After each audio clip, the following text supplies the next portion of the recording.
नमस्कार, मी वीनास kitchen cooking with लव मध्ये आपलं सर्वांचं मनापासून स्वागत आहे। तर आज मी बनवणार आहे मस्त असे टम्म फुगलेले अगदी जाळीदार दिसायला सुद्धा खूप सुंदर असे कोल्हापुरी स्टाईल अप्पे। कोल्हापूरमध्ये मंदिरासमोर ज्या गाड्या लागतात त्यावर जे अप्पे मिळतात त्या पद्धतीचे व त्याच चवीचे हे अप्पे आहे। चवीला अगदी तसेच होतात आणि करायला सुद्धा खूप छान होतात आणि छान असे जाळीदार सुद्धा होतात आणि छान असे फुगतात सुद्धा। चला तर पाहूया मस्त असे टम्म फुगलेले जाळीदार कोल्हापूर स्टाईल अप्पे। हे अप्पे बनवण्याकरता आपल्याला अगदी 3च साहित्य लागतात। तर पहिले आहे 2 वाटी तांदूळ। तर मी या ठिकाणी 2 वाटी रेशनचा तांदूळ घेतलेला आहे। तुम्ही कुठलाही तांदूळ वापरू शकता, फक्त इंद्रायणी तांदूळाचा वापर या ठिकाणी करू नका। अर्धी वाटी उडदाची डाळ घ्यायची आहे। तर 2 वाटी तांदूळासाठी अर्धी वाटी उडदाची डाळ घ्यायची आहे व हे आपल्याला स्वच्छ 2 पाण्याने धुवून घ्यायचे आहे व यामध्ये पाणी घालून आपल्याला हे 7 ते 8 तास भिजत घालायचं आहे। स्वच्छ धुवून पाणी घालून हे दोन्ही साहित्य आपल्याला 7 ते 8 तास भिजत घालायचे आहे। जास्त वेळ भिजत घातल्यामुळे ते लवकर बारीक होतात, त्यामुळे आपल्याला हे जास्त वेळ भिजत घालायचे आहे। तर आपल्याला हे सकाळीच भिजत घालायचे आहे व रात्रीला याला वाटायचं आहे। तर मी हे सकाळीच भिजत घातलेले होते। एक 7 ते 8 तासानंतर हे छान असे भिजलेले आहे। आता याला आपण मिक्सरला बारीक वाटून घेऊया।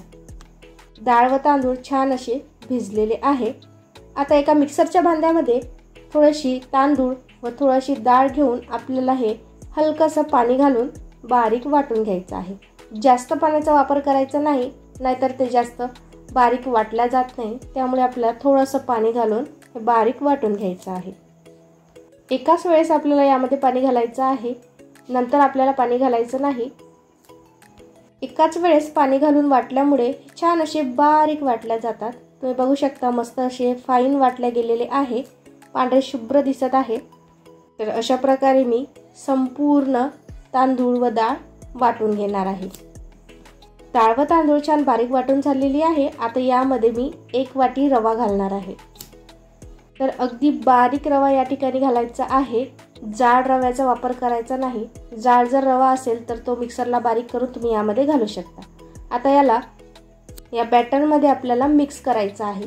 जर हे जास्त घट्ट वाटत असेल तर यामध्ये आपल्याला थोडंसं पाणी घालायचं आहे व याला मिक्स करायचं आहे, कारण रव्याला मुरण्याकरता पाण्याची गरज असते। जर आपण यामध्ये पाणी कमी घातलं तर रवा छान असा मुरणार नाही व हे बॅटर जास्त कडक होईल। त्यामुळे आपल्याला यामध्ये थोडंसं पाणी घालायचं आहे व याला मिक्स करायचं आहे। तर अशा प्रकारे हे संपूर्ण रवा यामध्ये मिक्स झालेला आहे। आता यावर झाकण ठेवून आपण हे रात्रभर फर्मेंट होण्याकरता ठेवणार आहोत। तुम्ही बघू शकता याची कन्सिस्टन्सी अशा प्रकारची कन्सिस्टन्सी आपल्याला हवी आहे। आता यावर झाकण ठेवून आपण हे रात्रभर फर्मेंट होण्याकरता ठेवूया। तर आता दुसऱ्या दिवशी हे पीठ छान असं फर्मेंट झालेलं आहे। तुम्ही बघू शकता पावसाळा असून सुद्धा हे पीठ छान असं फर्मेंट झालेलं आहे। आता यातील थोडंसं बॅटर मी एका भांड्यामध्ये काढून घेणार आहे। तर थोडंसं एका भांड्यामध्ये पीठ काढल्यानंतर त्यामध्ये आपण थोडंसं पाणी व थोडंसं मीठ घालून याला मिक्स करणार आहोत। चवीनुसार मीठ घालायचं आहे। त्यानंतर यामध्ये बारीक चिरलेला कांदा घालायचा आहे। यामध्ये तुम्ही टोमॅटो, गाजर तुम्हाला जे भाजी आवडत असेल ते यामध्ये मिक्स करू शकता। मी या ठिकाणी फक्त कांद्याचा वापर केलेला आहे। आता यामध्ये आपल्याला पाणी घालायचं आहे, कारण हे बॅटर खूप जास्त घट्ट आहे। आपल्याला थोडंसं हे बॅटर पातळ करायचं आहे। अप्पे बनवण्याकरता ज्या प्रकारची आपल्याला या बॅटरची कन्सिस्टन्सी लागते त्या प्रकारची आपल्याला याला पातळ करायचं आहे। तर अशा प्रकारे आपल्याला ही कन्सिस्टन्सी करायची आहे। तर मी या ठिकाणी अप्पे पात्र घेतलेलं आहे। यामध्ये आपल्याला तेल घालायचं आहे। तेलाचे प्रमाण थोडे जास्तच घाला, कारण जर तुमचे अप्पे पात्र हे नॉनस्टिक असेल तर त्यामध्ये तेलाचे प्रमाण तुम्ही थोडे कमी घातले तरीही चालेल, परंतु हे बिळाचं असल्यामुळे यामध्ये सर्वात प्रथम करण्याकरता तेलाचे प्रमाण थोडे जास्त घाला। त्यानंतर तुम्ही थोडं कमी तेल घातलं तरीही चालेल। तर एक एक करून आपल्याला यामध्ये बॅटर घालायचं आहे। तर अप्पे पात्रामध्ये मी हे बॅटर घातलेलं आहे।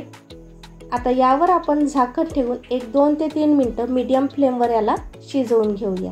झाकण ठेवून शिजवल्यामुळे वरतून सुद्धा ते छान असे शिजले जातात। त्यामुळे आपल्याला यावर झाकण ठेवून हे मीडियम फ्लेमवर 1-2 ते 3 मिनिटं शिजवून घ्यायचं आहे। तर हे रवा तांदूळाचे अप्पे खूप लवकर झटपट होतात, चवीला सुद्धा खूप छान लागतात। तर 1-2 मिनिटांनंतर आपले अप्पे एक साइडने छान असे भाजले गेलेले आहे। आता दुसऱ्या साइडने सुद्धा आपल्याला याला भाजायचं आहे। तर दुसऱ्या साइडने पलटवून आपल्याला याला भाजून घ्यायचं आहे। दुसऱ्या साइडने संपूर्ण अप्पे पलटवून घेतल्यानंतर यावर आपल्याला थोडंसं तेल घालायचं आहे।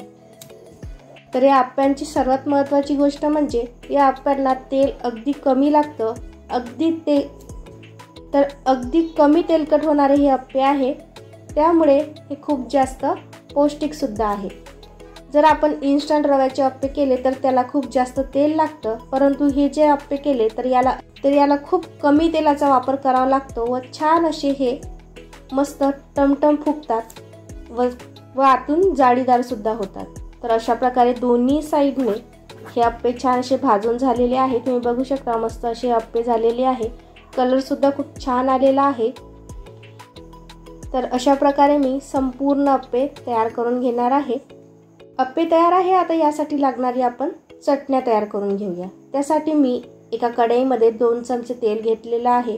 यामध्ये मोहरी घालायची आहे। मोहरी छान तडतडली की यामध्ये आपल्याला अर्धा चमचा बडीशेप घालायची आहे। त्यानंतर यामध्ये आपल्याला बारीक चिरलेला कांदा घालायचा आहे, ठेचलेला लसूण घालायचा आहे व कढीपत्त्याची पाने घालायची आहे। हे तिन्ही साहित्य घालून आपल्याला याला छान असं परतून घ्यायचं आहे। मीडियम फ्लेमवरच परतायचं आहे, हाय फ्लेमवर परतू नका, नाहीतर हे सर्व साहित्य करपू शकतं। आता हे 1 ते 2 मिनिटं परतल्यानंतर यामध्ये आपल्याला घालायचं आहे अर्धा चमचा हळद, 1 चमचा लाल मिरची पावडर। आता हे मसाले घालून आपल्याला याला थोडंसं परतायचं आहे। त्यानंतर यामध्ये आपल्याला घालायचं आहे 1 ग्लास गरम पाणी किंवा थंड पाणी वापरलं तरीही चालेल। तर 1 ग्लास पाणी आपल्याला यामध्ये घालायचं आहे। तर मी या ठिकाणी यामध्ये 1 ग्लास पाणी घातलेलं आहे। आता या पाण्याला आपल्याला उकळ काढायची आहे। पाणी छान गरम झालं, त्याला एक उकळी आली की यामध्ये घालायचं आपल्याला चवीपुरतं मीठ। आता हे पाणी छान असं गरम झालेलं आहे, याला उकळी सुद्धा आलेली आहे। आता यामध्ये घालायचं आहे शेंगदाण्याचा कूट। तर हे शेंगदाणे मी छान असे भाजून घेतले व जाडसर बारीक वाटून घेतलेले आहे। आपल्याला अगदी बारीक वाटायचे नाही, जाडसर बारीक वाटून घ्यायचे आहे। व संपूर्ण अर्धी वाटी कूट मी या पाण्यामध्ये घातलेला आहे व याला 3 ते 4 मिनिटं शिजवून घ्यायचं आहे। तर याला एक उकळी आलेली आहे। यामध्ये आपल्याला घालायचं आहे चिमूटभर निंबूसत्व व अर्धा चमचा साखर। निंबूसत्व व साखर घातल्यामुळे या चटणीला छान अशी आंबट गोड चव येते। जर ही चटणी जास्त गोड वाटत असेल तर तुम्ही आणखी यामध्ये थोडंसं निंबूसत्व घातलं तरीही चालेल। तर चटणी झाल्यानंतर त्याची आपल्याला चव बघायची आहे। ते जर आंबट गोड झालं असेल तर याची आपल्याला गॅसची फ्लेम बंद करायची आहे। जर जास्त गोड वाटत असेल तर त्यामध्ये निंबूसत्व तुम्ही ॲड करू शकता। जास्त आंबट वाटत असेल तर साखर सुद्धा ॲड केली तरी चालेल। तर दुसरी आपण दह्याची चटणी करूया। त्यासाठी मी 1 चमचा तेल घेतलेला आहे। तेल छान गरम झालं की यामध्ये आपल्याला मोहरी घालायची आहे। मोहरी छान तडतडली की यामध्ये आपल्याला जिरं घालायचं आहे। जिरं छान फुललं की यामध्ये आपल्याला घालायचे आहे हिरव्या मिरच्या व कढीपत्ता व थोडीशी हळद यामध्ये घालायची आहे व हे सर्व साहित्य घालून आपल्याला 1 मिनिट लो फ्लेमवर हे थोडंसं परतून घ्यायचं आहे। व यामध्ये आपल्याला घालायचं आहे दही। तर गॅस बंद केल्यानंतर आपल्याला यामध्ये दही घालायचं आहे, त्यामुळे दह्याला छान असा तडका लागतो। तर अशा प्रकारे आपलं हे दही सुद्धा तयार आहे। यामध्ये तुम्ही थोडंसं पाणी घालायचं आहे, कारण दही थोडं घट्ट आहे, थोडं पातळ दही आपल्याला करायचं आहे। थोडंसं पाणी घालायचं आहे व त्यानंतर यामध्ये 1 चमचा आपल्याला साखर घालायची आहे, त्यामुळे हे दही सुद्धा छान असं आंबट गोड लागतं। दही टाकल्यानंतर आपल्याला गॅस बंद करायचा आहे। जर गॅस चालू राहिला तर दही फुटू शकतं। आता आपल्या दोन्ही चटण्या तयार झालेल्या आहे, अप्पे सुद्धा तयार आहे। तर आता आपण हे सर्व करायला घेऊया। तर मी या ठिकाणी एका प्लेटमध्ये थोडीशी शेंगदाण्याची चटणी, त्यानंतर एक साइडनी आपण दह्याची चटणी सर्व करणार आहोत। तर अप्प्यासोबत ह्या दोन्ही चटण्या अतिशय भन्नाट लागतात, त्यामुळे तुम्ही ह्या चटण्या नक्की ट्राय करून बघा। व आपले अप्पे सुद्धा तयार आहे। मस्त असे हे आपले अप्पे झालेले आहे। तुम्ही बघू शकता, दिसायला खूप छान दिसत आहे आणि चवीला तर अतिशय उत्तम लागते। आणि त्यासोबत या दोन चटण्या केल्या तर चव अतिशय छान लागते। तर हे अप्पे छान असे जाळीदार, स्पंजी व टम्म फुगलेले आहे। तर कोल्हापुरी स्टाईलचे अप्पे तयार आहे। तुम्ही केलेल्या वेगळ्या प्रकारच्या चटण्या सुद्धा तयार आहे। चवीला अतिशय उत्तम लागते, त्यामुळे तुम्ही नक्की तयार करून बघा। तुम्हाला ही रेसिपी कशी वाटली मला कमेंटमध्ये नक्की कळवा। व्हिडिओ आवडल्यास व्हिडिओला लाईक करा, शेअर करा व माझ्या चॅनलला सबस्क्राईब करा। बेल आयकॉनवर क्लिक करा, त्यामुळे तुम्हाला माझ्या चॅनलचे नोटिफिकेशन मिळेल। चला तर भेटूया अशाच प्रकारच्या नवनवीन रेसिपी घेऊन। तोपर्यंत मस्त रहा, स्वस्थ रहा, खात रहा। धन्यवाद।